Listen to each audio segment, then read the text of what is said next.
Through tapas, yajna, dana, and other spiritual practices, the mind and intellect become purified. Then, slowly, a great truth begins to reveal itself. In the beginning, because of ignorance, we think, I have to become free. I have to become immortal. I have to attain Brahman. I have to experience the Supreme. It is like a pot thinking about clay. The pot may ask, when will I become clay? When will I see the clay? How can I attain the clay? What should I do to become clay? The poor pot does not realize that it has never been anything other than clay. It does not have to become clay.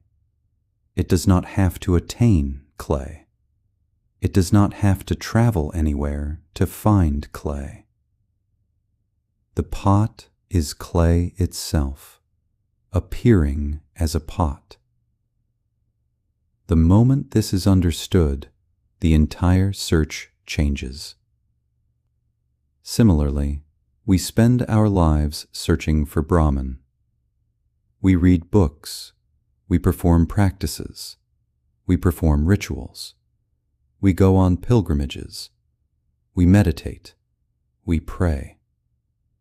All the while we think, when will I find Brahman? When will I become one with Brahman? When will I finally attain liberation?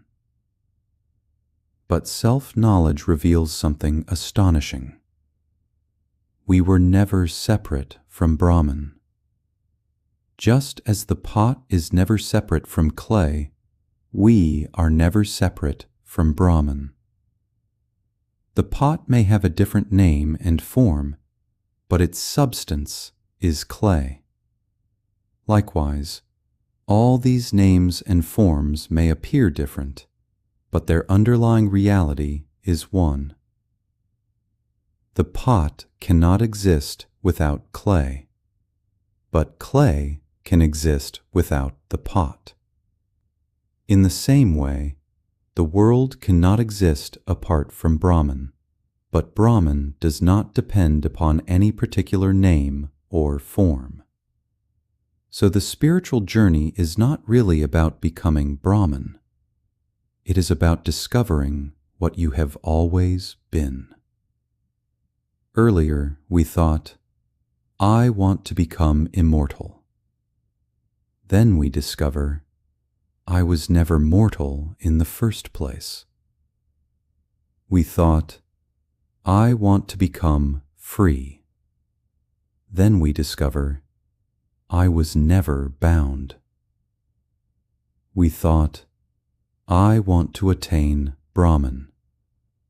Then we discover, Brahman is the very reality of what I am.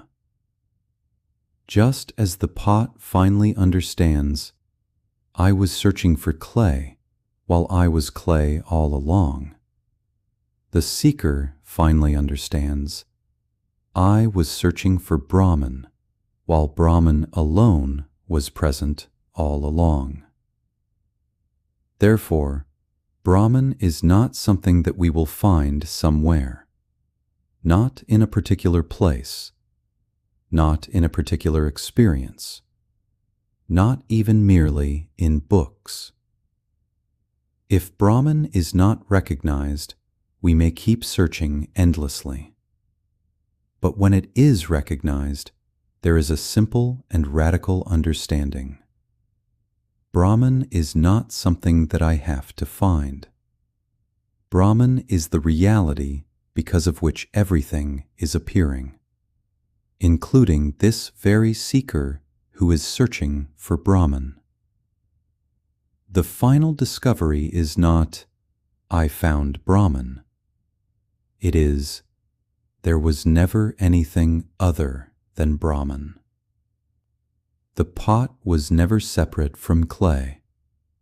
The seeker was never separate from Brahman. The search itself was taking place within that. We were looking for the truth without recognizing that the truth was the very one who was looking. We were searching for the infinite while appearing within the infinite. We were searching for freedom while freedom was already our nature. And finally, the search becomes silent. There is nothing more to attain, nothing more to become, nothing more to find. The pot does not become clay. It discovers that it was clay all along. The seeker does not become Brahman. The seeker discovers that Brahman alone has always been present. That is the freedom. That is the knowledge. That is the truth. Not, I found Brahman, but I was never separate from Brahman. And finally, there was never anything other than Brahman.